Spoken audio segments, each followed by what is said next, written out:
오늘은 인자는 안식일의 주인이라 하는 그 부분부터 공부를 시작하겠습니다.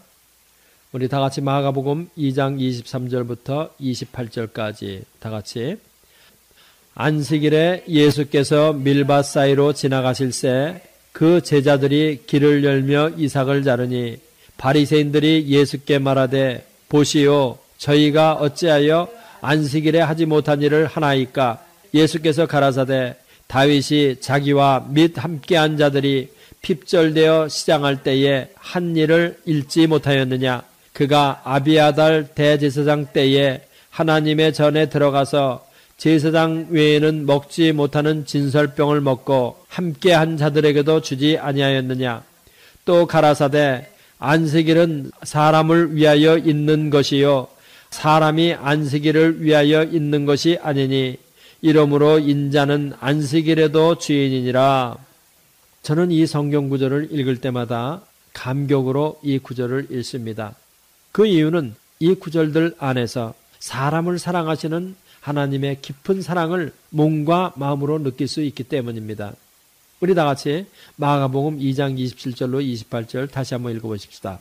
또 가라사대 안식일은 사람을 위하여 있는 것이요 사람이 안식일을 위하여 있는 것이 아니니 이러므로 인자는 안식일에도 주인이니라. 아멘.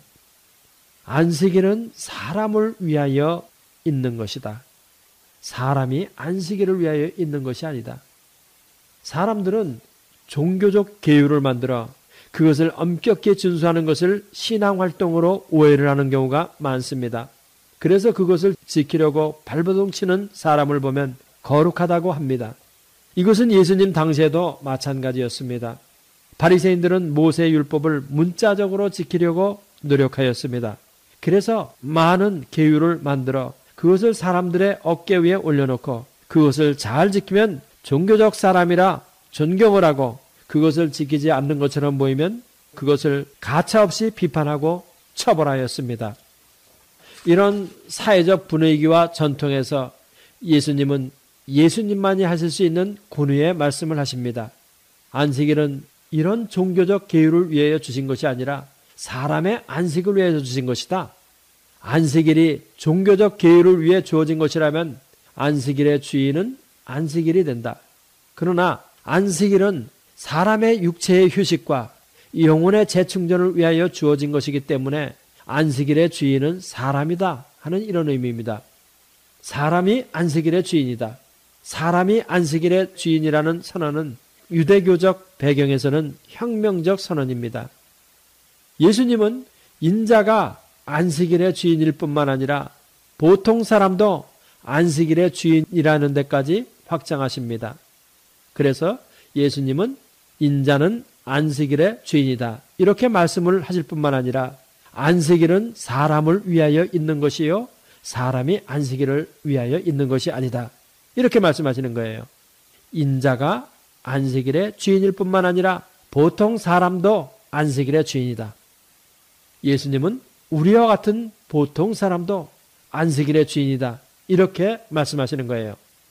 예수님은 인자와 보통 사람, 우리를 동일시 하시는 것입니다. 예수님 당신을 우리와 같은 보통 인간과 동일시하는 깊은 의미를 여러분들이 생각하시기를 바랍니다. 여기에는 예수님 당신을 우리와 같은 보통 인간과 동일시하시는 예수님의 깊은 사랑과 겸손이 담겨 있는 것입니다. 이런 각도 속에서 우리가 마가복음 2장 27절로 28절을 읽으면 인자에 대한 새로운 이해를 발견하게 돼요. 우리 다시 한번 읽어보십시다.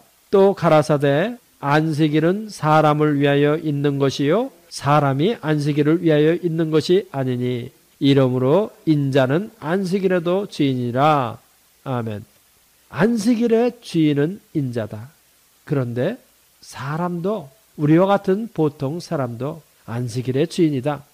예수님은 인자를 우리와 같은 보통 사람과 동일시 하십니다.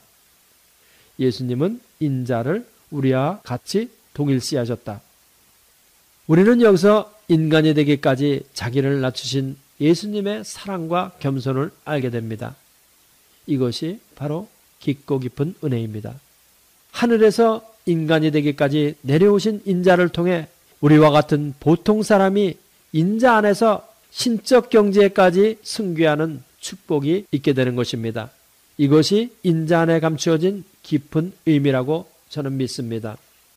사람이 안식일을 위해 있는 것이 아니고 안식일이 사람을 위해 있다고 하는 것, 사람의 육체의 휴식과 영혼의 재충전을 위해 안식일이 주어진 것이기 때문에 안식일에 생명의 고향을 위하는 일은 하여도 된다고 예수님은 말씀하세요. 안식일에 사람의 생명의 고향을 위한 선한 일은 행해도 된다. 이것이 바로 예수님의 안식일에 대한 해석입니다. 사람의 생명의 고향을 위해 안식일이 주어졌기 때문에 예수님은 안식일에 무엇을 하셨어요? 병을 고치신 거예요. 사람의 생명을 고향시키기 위해서 선한 일을 해도 된다. 그래서 선한 일을 하신 거라 이 말입니다. 우리 마태복음 12장 10절로 13절까지 한번 읽어보십시다.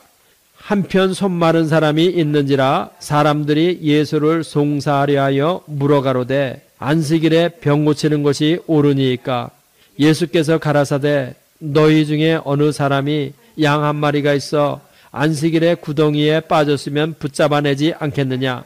사람이 양보다 얼마나 더 귀하냐. 그러므로 안식일에 선을 행하는 것이 옳으니라 하시고 이에 그 사람에게 이르시되 소를 내밀라 하시니 저가 내밀매 다른 성과 같이 회복되어 성하더라. 안식일에 선을 행하는 것이 옳다. 안식일을 지키기 위해 사람이 있는 것이 아니고 안식일은 사람의 생명의 고향을 위해 주어진 것이기 때문에 안식일에 사람에게 유익한 일, 선을 행해도 된다는 것이 선한 일을 행해도 된다고 하는 것이 바로 예수님의 선언입니다.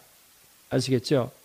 사람에게 유익을 주는 일은 안식일에도 최선을 다해 많이 하라. 이것이 바로 예수님의 명령입니다. 이것이 안식일의 주인은 인자라는 말의 확장적 해석이에요.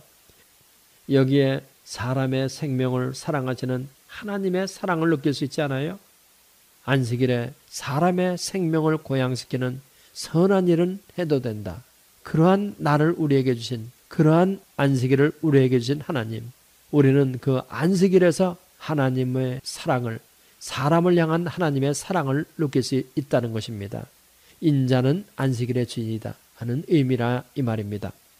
다음에 우리가 알아야 할 것은 인자는 메시아의 다른 명칭이라는 것에 대해 알아야 합니다. 인자는 메시아의 다른 명칭이다. 지난주에 우리는 인자는 사람이긴 사람인데 하늘에서 온 사람이라고 공부를 했습니다. 이것을 한마디로 말하면 인자의 신인적 속성을 말하는 거예요. 인자의 신인적 속성. 이것은 메시아의 신인적 속성과 아주 똑같습니다. 인자는 메시아의 다른 명칭이라는 것에 대해서 공부를 하기 위해 메시아의 신인적 속성에 대해서 우리는 먼저 공부를 해야 할 필요가 있습니다. 메시아의 탄생을 예언하는 유명한 구절을 우리 하나 찾아보십시다. 이사야서 9장 6절 다 같이 이는 한 아기가 우리에게 낳고 한 아들을 우리에게 주신 바 되었는데 그 어깨에는 정사를 메었고 그 이름은 기묘자라 모사라 전능하신 하나님이라 영존하시는 아버지라 평강의 왕이라 할 것임이라. 지금 읽은 이 구절에서 메시아의 인성을 말해주는 구절은 뭐예요? 예? 한번 말해봐요. 메시아의 인성을 말해주는 구절은 뭐야? 예, 맞아요. 한 아기가 우리에게서 낳고 한 아들을 우리에게 주신 바 되었는데 메시아가 인간 아기로 태어난다는 이러한 거예요. 그리고 이 아기는 태어나 점점 성장을 해간다는 거예요. 바로 우리 예수님의 탄생과 성장을 말하는 것으로 메시아의 인성을 말하는 거예요. 이거는요. 그렇죠? 다음에 메시아의 신성을 말해주는 구절은 어느 거예요? 한번 읽어보세요. 예, 맞아요. 그 어깨에는 정사를 메었고 그 이름은 기묘자라 모사라 전능하신 하나님이라 영존하시는 아버지라 평강의 왕이라. 바로 그 아기가 어떤 사람이냐? 하나님이다. 전능하신 하나님이고 영존하시는 아버지고 평강의 왕이다. 기묘자다, 모사다, 정사를 메었다고 하는 오직 하나님께만 돌려줄 수 있는 신적 명칭이 바로 그 한 아기에게 다 돌려지는 것입니다. 이것은 무엇을 의미하느냐? 메시아의 신성을 말하고 있는 거예요. 메시아는 신성을 가지신 분이다. 지금 우리가 공부한 바와 같이 메시아는 신성과 인성을 함께 가지신 분이에요. 메시아는 신인적 속성을 함께 가지고 계세요. 이것은 하늘에서 온 사람인 인자의 신인적 본성과 한 치의 차이도 없이 같은 의미를 내포한다는 거예요. 그래서 인자는 메시아의 또 다른 명칭이다. 인자와 메시아는 같은 명칭이다. 인자와 메시아는 메시아의 같은 명칭이다. 이렇게 알아두셔야만 돼요.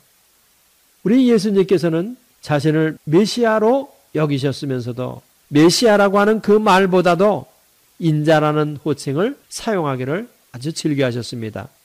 그래서 예수님이 당신을 메시아다, 나는 메시아다 이렇게 말한 것은 없어요. 그렇지만 인자다, 나는 인자다, 예수님은 자신을 인자라고 표현하신 거예요. 그러면 예수님은 무슨 이유로 메시아보다는 인자의 명칭을 더 사용하셨어요? 무슨 이유인 것 같아요? 대보세요. 한번 얘기 좀. 이것은 무슨 이유 때문에 그러셨냐면은 그 당시에 유대인들은 정치적, 군사적 메시아를 기다리고 있었기 때문에 그런 메시아로 오해받기를 원치 않으셨기 때문이에요. 여러분들이 아시다시피 유대인들은 예수님이 오시기 약 600년 전부터 나라의 주권을 잃고 종살이를 하고 있었잖아요. 그래서 다윗과 같은 정치적, 군사적 메시아가 와서 나라의 주권을 회복해 주기를 간절히 그 사람들은 바랬단 말이죠. 그런데 우리 예수님은 그런 메시아로 오신 분이 아니잖아요. 그렇죠? 예수님은 왕이시긴 왕인데 진리의 왕으로 오신 분이란 말이죠. 예수님은 그래서 예수님 자신이 그런 메시아로 오해받기를 원치 않으셨기 때문에 메시아라는 말보다는 인자라는 말을 더 사용하신 거예요. 우리 예수님은 메시아로 오셨지만은 어떠한 메시아로 오셨느냐? 인자가 온 것은 섬김을 받으려 함이 아니라 도리어 섬기려 하고 자기 목숨을 많은 사람의 대속물로 주려고 오신 이러한 메시아예요. 정치적, 군사적 이런 메시아로 오신 분이 아니라 이 말입니다. 그래서 그렇게 오해를 안 받으시려고 예수님은 메시아라는 명칭보다는 인자라는 명칭을 자신에게 사용하기를 더욱 즐겨하신 거예요. 다 같이 마태복음 20장 28절 인자에 온 것은 섬김을 받으려 함이 아니라 도리어 섬기려 하고 자기 목숨을 많은 사람의 대속물로 주려 함이니라. 우리 구주 예수님은 정치적, 군사적 메시아로 오신 그러한 메시아가 아니라 자기 목숨을 많은 사람의 대속물로 주시기 위하여 오신 메시아였기 때문에 메시아라는 명칭보다는 인자라는 명칭을 더 많이 사용하신 거예요. 잘 아시겠죠? 이틀에 걸쳐서 그 인자에 대해서 공부를 했는데 뭐 물어보고 싶은 거 없으세요? 우리 다 같이 기도하십시다. 할렐루야. 우리 아버지 하나님 감사합니다. 우리 예수님은 처음부터 끝까지 모든 것을 다 꿰뚫어 보시고 자신을 어떻게 사람들에게 부각시켜야 할지 어떻게 보여줘야 할지를 다 알고 계셨습니다. 그래서 우리 구주 예수님은 메시아라는 명칭보다도 인자라는 명칭을 자신에게 더 많이 사용하셨습니다. 그럴 뿐만 아니라 인자라는 명칭을 통해서도 사람을 사랑하시는 하나님의 크신 사랑을 설명해 주시고 알게 해 주셨습니다.